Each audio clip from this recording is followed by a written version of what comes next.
He was brutally attacked by Israeli prison guards.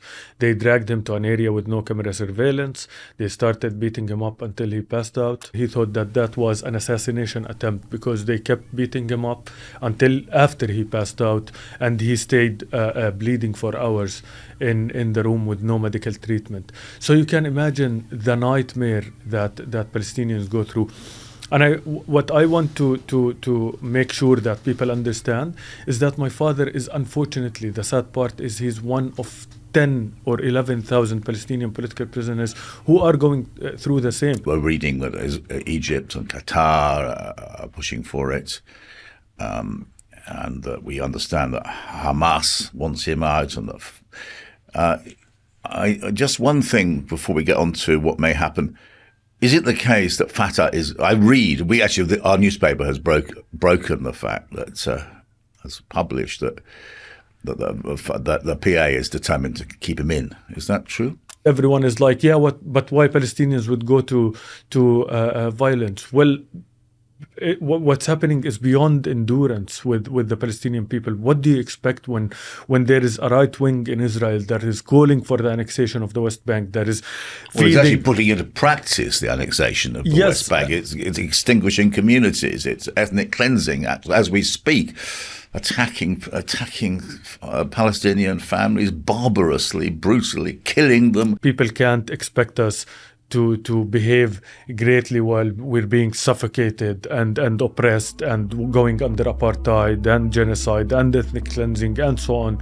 The most oppressive tools have been used against Palestinians. Trump is very unpredictable, and I happen to believe that his unpredictability is presenting a new opportunity. I'm Peter Oborne from Middle East Eye. And with me is Marwan Barghouti, the son of Marwan Barghouti.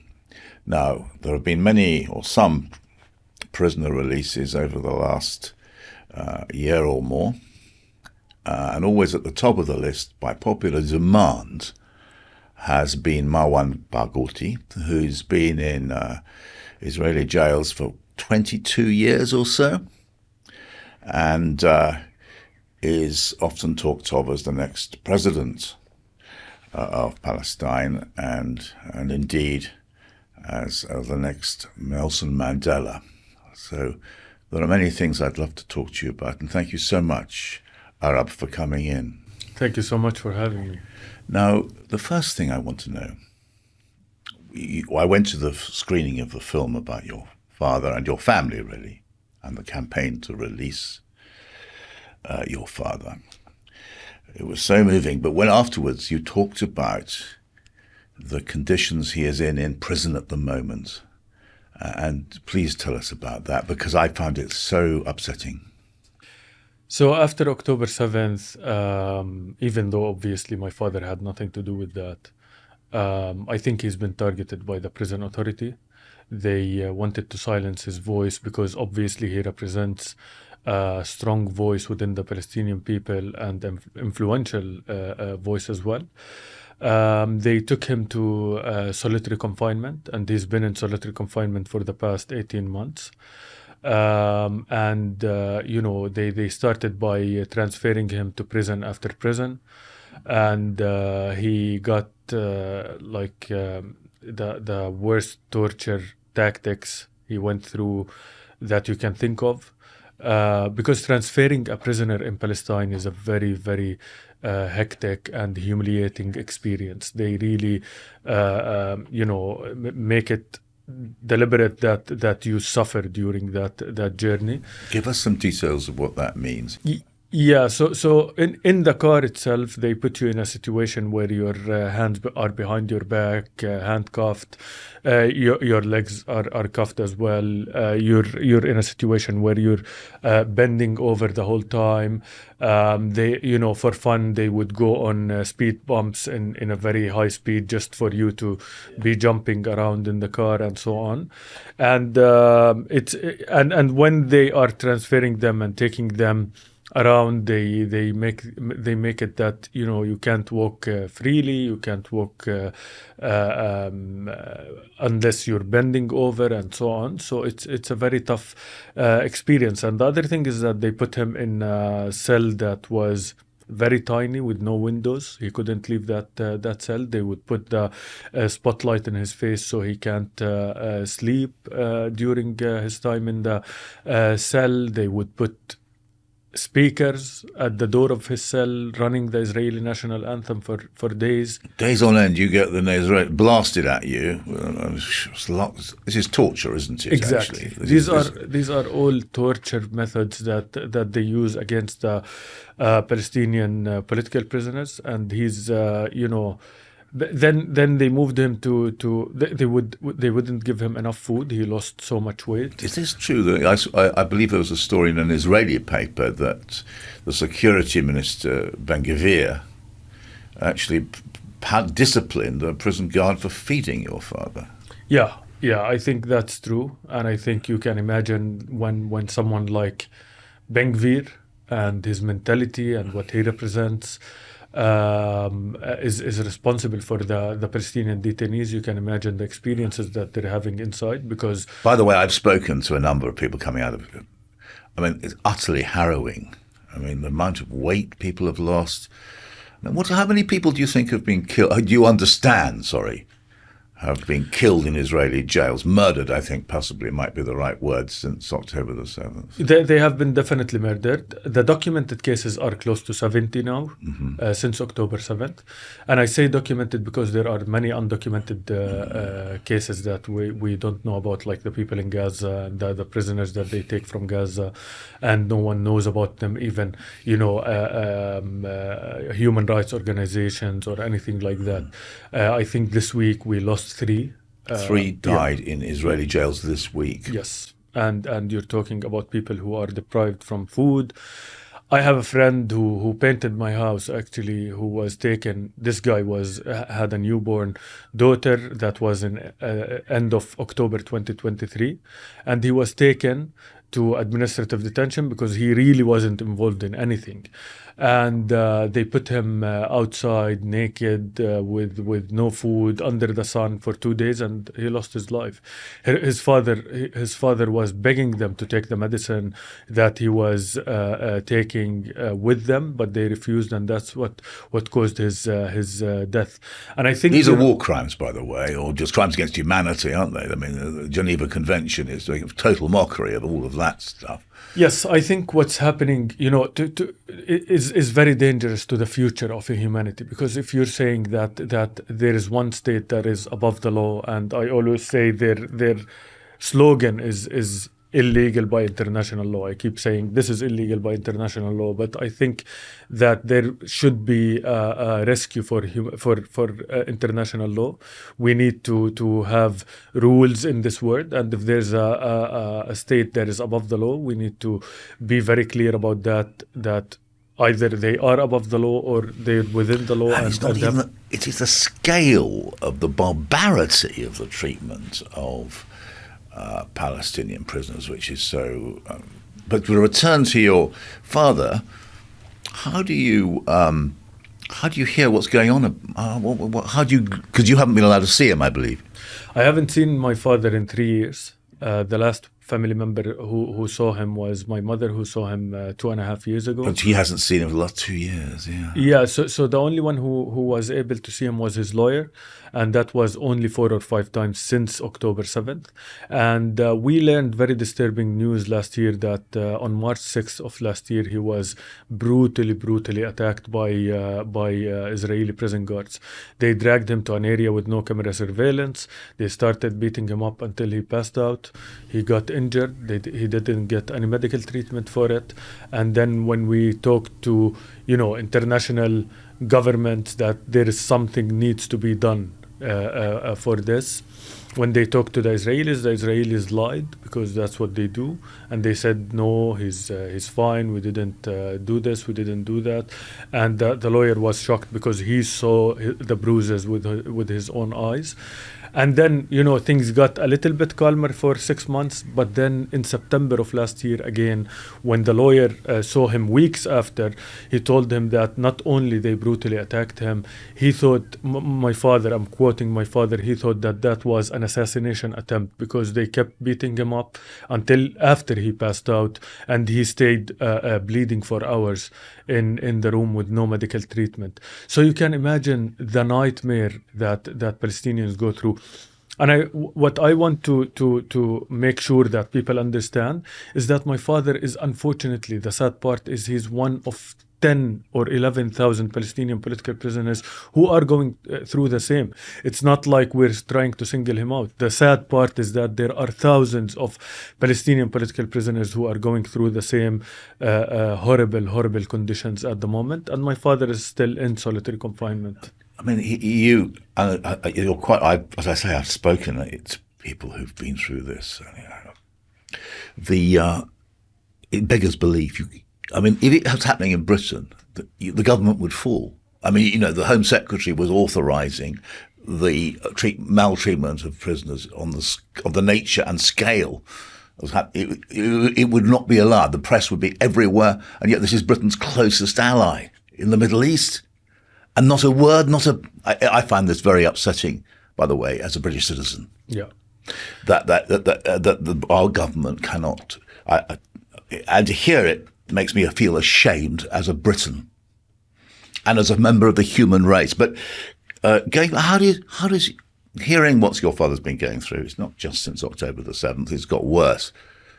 I mean, he must be, what do you hear about his mental state? I mean, to survive that kind of horror. So, listen, even though I always say my father is unfortunately not a superhero, he's a human being. He's getting older. And of course I fear for his life, and it's always on my mind, my mother's mind, my family's mind, that something might happen to him. But at the same time, my father, if anyone who knows him, he was very famous of saying that our chains will be broken before we are. I truly believe that nothing can break my father's will. He's someone who's went through this for many years. This is his 30th year in prison overall. And he's actually written books about how to deal with imprisonment, how to deal with their tactics. He understands their tactics very well. He understands exactly what they're doing, why they're doing that, because they want to silence him, they want to break him in front of other prisoners. But I think that the lawyer said, with all the unbelievable, shameful treatment that he's getting, the mistreatment that he's going through, he said that he's still mentally sharp, he's still mentally strong, he's still smiling, and he wanted to make sure that the prison guards see him smiling and see him that nothing will break him. And that's always been his demeanor. One of the wonderful things your father has done in jails, as we know, it's well documented, is to educate fellow prisoners. He's a great reader. So 2 questions about that. Is he still getting books delivered to him? Unfortunately, now he's not allowed to have any books. That happened after October 7th. But going back to the education part, I think in 2002, when my father was imprisoned, he stayed in solitary confinement for 3 years in a row. And after he got out of solitary confinement, he went to Hadarim prison, when he stayed for 17, 18 years after that, before moving in 2022 to another prison. And in that prison, it was Hadarim prison. They called it Hadarim University, because what he did is that he had his lawyer go to the head of one of Palestinian universities, where he used to teach, actually, and he asked him to give official degrees to the prisoners. He would sneak their grades with the lawyer, and the lawyer would take it, and the ones who are actually succeeding, he would give them, and passing, he would give them official degrees. And we're talking about, bachelor's degrees. He gave more than 400 prisoners bachelor's degrees, and almost 200 prisoners the master's degree. So the rule was, if you are in this prison, and you don't have a high school degree, you have to get a high school degree, then you have to get a bachelor's degree, then you have to get a master's degree. And once you have that, you have to start teaching and helping him teach. And he doesn't take education easy. He's very hard on education. He used to always tell prisoners that, when you are released, people might celebrate you for a month or two, but then you will become burden on the society. And I don't want you to become burden. I want you to contribute into the society. And we as Palestinians, our most powerful weapon is education. Has he been able to continue educating prisoners from the solitary confinement in any way? So it's what happened is that in the last end of last year, because there was so many prisoners, they put another prisoner with him, and that prisoner got released recently. And he told the stories about the 3 months that he stayed with him in the same cell.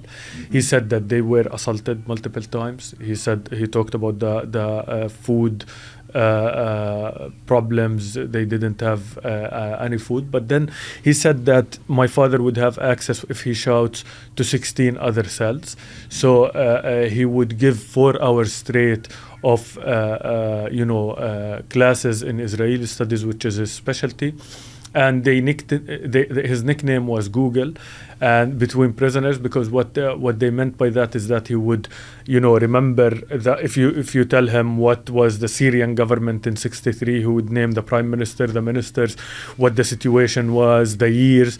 If you tell him about the battles, for example, between Palestinians and Israelis, he would give you the names of the soldiers that got killed, the numbers, and so on. Because he's been, he's a huge reader. He's a huge on education. He used to read between 10 to 12 books a month in prison for years and years. I've read about this, and it's very moving.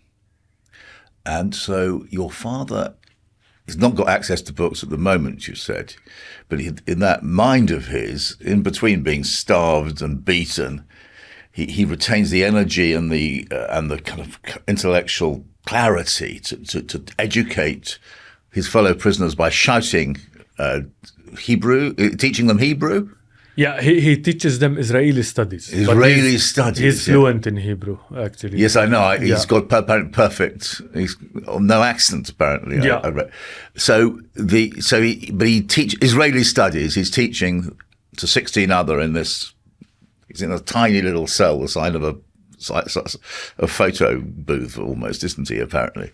Exactly. And yet he's blasting out learning and wisdom, I'm sure. Yeah, he's trying to teach them as much as he can, because I think this represents his personality. He's someone who doesn't take a no for an answer. He would find hope in the darkest places and the darkest moments.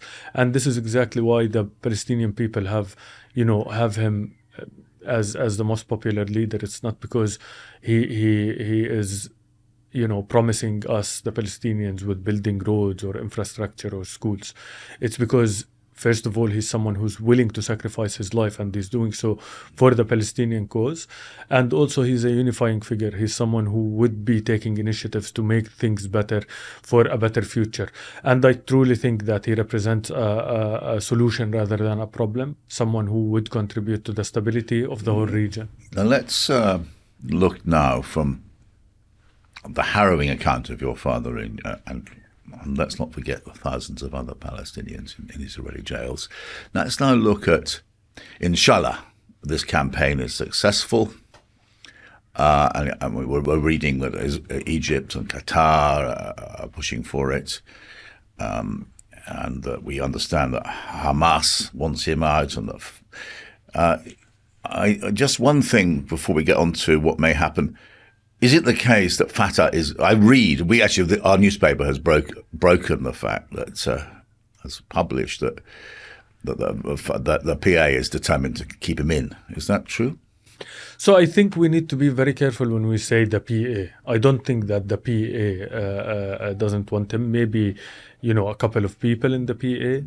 I don't know. I don't have confirmed information that they are working against his release. I think, it would be inhumane. It would be treason if anyone is working against his release. I want to be very clear about that. And I would like to think that there is no one that's opposing his release. And I think I've always said that if you don't want my father or any Palestinian political prisoner not to be released as a Palestinian, you should be ashamed and you should get a DNA test, because there is... I'm sure you're not Palestinian if you oppose my father's release. And I truly think that and hope that we get unity. And you need to remember, you mentioned Fatah. My father is a proud member of Fatah for 50 years. Yes, Fatah has internal problems that we all know.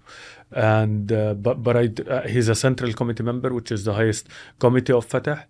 And he's been voted twice as the highest voted member inside Fatah. So his popularity is mainly inside Fatah, not only outside. And I truly think that, a strong Fatah, a unified Fatah means a strong Palestinian people. And I truly hope that it can reunite, it can get better out of the internal division that is happening right now in Fatah. And I think that he can contribute to that. Fascinating. So let's hope your father gets out of jail in one of the releases which is coming up. The world has changed. It's 22 years, I think, since he's 23. Yeah. 23 now years, which he's been in jail. Now, if you go back to that's at the height of the Second Intifada. So basically the settlements have expanded beyond, the West Bank's changed beyond recognition. We've had, of course, the horror of October the 7th, but let's not forget, they had Protective Edge, you had Cast Lead, you had a whole brutal history in between. Fatah itself is open to the charge that it's become really part of the control mechanism, a very brutal control mechanism for Israel in the West Bank. So the whole politics and the whole structure of Israel and Palestine has changed. And Israel's changed too. It's become a far more right-wing and frightening place than it was, the Israel your father knew in the 1990s. So, so what sort of politics is he going to, come up with or try to fight for and struggle for? And you haven't spoken to him for 3 years. So how much of a sense do you have where he is now? I think the main... the main points that my father is and his politics and so on are not a secret. It's known, and I don't think he's been very consistent on it for years and years. I think my father used to always say that we as Palestinians should worry about what we can control, not what we can't control. We can't control, the Israeli government to wake up and say, yes, we are an oppressive regime. We are an apartheid regime that needs to end. We can't control at the moment the international community's, to be honest, and the Western government's complicity in the genocide that is happening in Gaza. But what we can control is unifying the Palestinian people overall. And I think that he can play a pivotal role in that. I think with that we can remember one of his biggest political achievements, which is the prisoners' document that he initiated in 2006. He brought all Palestinian political factions, which was a huge deal because it's never been done until today. It's still the only document that was signed by all Palestinian political factions. And he took the initiative that the establishment of the Palestinian state should be on the 67 borders, and that resistance should be limited to within the 67 borders, and the targeting of civilians is forbidden. Yeah. And I think, so in other words, just to interpret that, but in the West Bank and the occupied territories, resistance is allowed, including violent resistance. And the president, they don't go. So my father's opinion about resistance is that we shouldn't get attached to the tools we should get attached to the objective. And he's always said that only a fool would go for violence or resistance as long as you can get your rights with political solutions. He's someone who's a politician. He holds a PhD in political science. He prefers political solutions, but he, of course, believes in the right of the Palestinian people, according to the international law, to struggle for our rights in different means. And I thought in that context, it's extremely relevant that last year the International Court of Justice said that the occupation is not just simply using illegal methods. The occupation itself is illegal, and it demanded that Israel should get out. The Israel military should get out of the West Bank and, by implication, Gaza and Golan, I presume. Yeah. Yeah, I think it's very clear that there is an illegal occupation. I think that, right Israeli wing wouldn't even disagree with the idea that there is an occupation. In which case, under international law, there is the right to resist. Exactly. And I think that we need to be very clear, like when you hear that slogan that the Western leaders come out with always, Israel has the right to defend itself. Israel has the right to defend itself. Okay, what about the Palestinians? Do we have a right to defend ourselves? And we need to decide, are we occupied or are we not occupied? If we're occupied, do we have a right of struggling to get our freedom and independence? Everyone is complaining about the Palestinians doing this and doing that and terrorism and so on, but they're not really solving the root cause of the problem. And the root cause is occupation, and the occupation needs to end. And by the way, plenty of British people and the people across the West who would like to see the rule of law, international law being observed, and we would like our governments to insist on it and insist that there should be actions taken if Israel continues, or they should have taken long ago, sanctions and so forth, if Israel refuses to obey international law, which is what we say we actually support. So, but your father actually is a supporter, therefore, of the two-state solution, isn't he? Yeah. Which is what Britain says. Yeah, but I want to clarify that his political vision aligns perfectly with the international community, which is the two-state solution. But I don't think that he's attached to the solution. He's attached to the idea that we Palestinians have to have our right of freedom, independence, and live with dignity.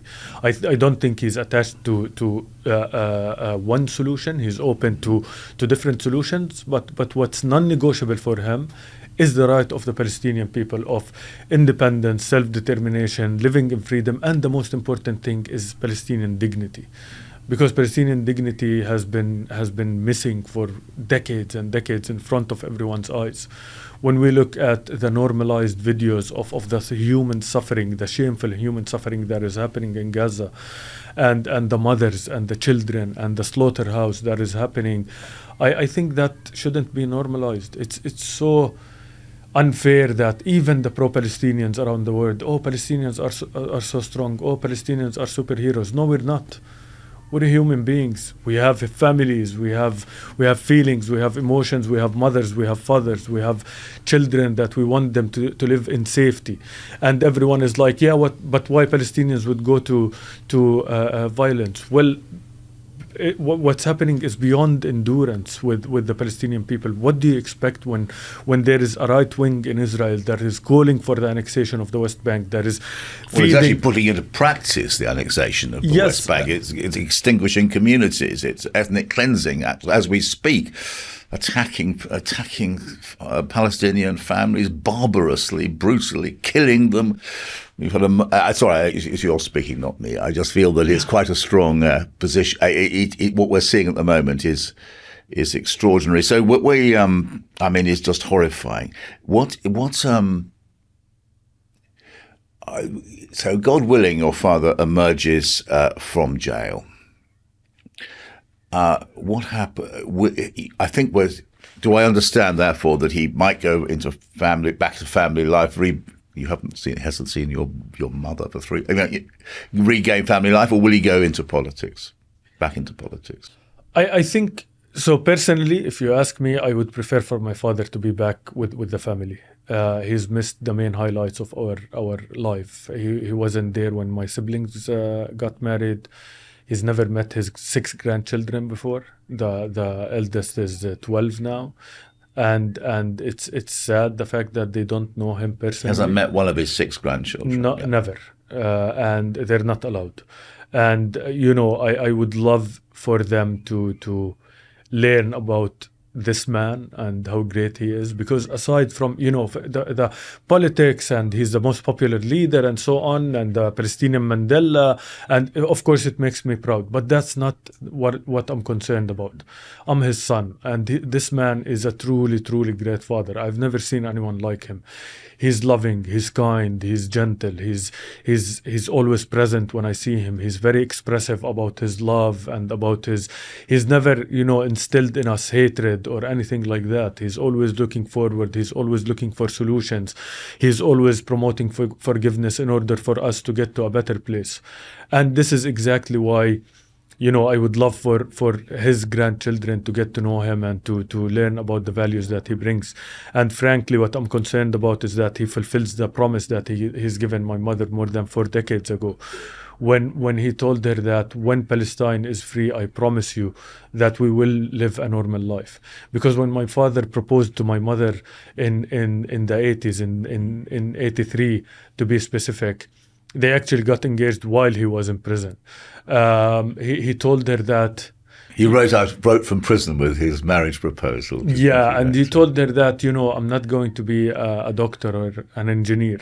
I'm going to be a politician, and you know what that means. So she knew what she was marrying into. So to answer your question, do you expect him therefore to go back into politics when he emerges? I think if he emerges, I'm afraid it's not so. To be very honest with you, I think that he has a responsibility of bringing unity to the Palestinian people, regardless what that would look like. President, leader, whatever, and we have to be respectful and mindful that this is for the Palestinian people to decide, and for him to decide what his political career would look like. But knowing my father, he would take as many initiatives as he can to bring unity to the Palestinian people, to put us all together for one another political question. vision. As I said, the circumstances have changed so much in the last 20 years, so would he be independent, or will he go back to Fatah? What do you have a sort of sense of where he will go? Again, I think knowing my father, I haven't talked to him since October 7th and after, and he doesn't have much freedom to talk to his lawyer when he's there, the 4 or 5 times that he's been visited. But I think that as I said, he's a proud Fatah member. I highly doubt that he would do anything else. But I think that he's always had the idea that a strong Fatah means a strong Palestine. And that's exactly what he would be doing. Unifying Fatah is a very important thing on his radar. But he is also, you use the Nelson Mandela analogy, he can unify. He can bring the support. Hamas would support him, we think. Fatah. He can be a unifying figure coming out of jail from a monstrously long length of time. To carry on with the Mandela analogy, of course, one of the things which Mandela crucially did was to renounce violence. We've touched on this, but would you see your father renouncing violence in the cause of peace? As I said, I think that my father is not attached to any means, to any certain tools. I think that, we as Palestinians would love for violence to disappear on our land. Because people think that we Palestinians are the ones who are promoting for violence, even though we are paying the steepest price for violence in general. Not because we are practicing violence, but because we're getting oppressed every single day. 90% of the human suffering that is happening on that land, let's be clear, is from the Palestinian side. 90% of the civilians who have been slaughtered in this so-called conflict have been Palestinians and not Israelis. So yes, we would love to see a world where there is no violence on the land. But I think that, people can't expect us to behave greatly while we're being suffocated and oppressed and going under apartheid and genocide and ethnic cleansing and so on. The most oppressive tools have been used against Palestinians. So I think that if we really want to be serious about a future solution, a future place where we are living in peace on that land, occupation needs to end. Oppression needs to end. Racism needs to end on Palestine. Now, reading for the last 18 months, your father's remained in jail, even though there have been pressure for him to be released. We're moving towards the end of the interview now, but one thing which has happened, we have a change of president. Yeah. And do you get a sense there's a different narrative developing, different techniques of negotiation, different calls for a resolution under Witkoff and Trump, or is it all the same? I really hope so. I can't tell you that I have any information. I don't think anyone has information. You can watch what's been going on, can't you? Yeah, but because Trump is very unpredictable, and I happen to believe that his unpredictability is presenting a new opportunity. I truly hope and pray that Trump and the international community gets to a point where they understand that the right-wing Israeli government is the root cause of the problem. They don't want solutions. When you say that you don't want a Palestinian state, okay, what about the Palestinians? What about the millions of Palestinians that are living in Palestine? If they're not willing to address that problem, I think you need to understand that the Israelis are the problem.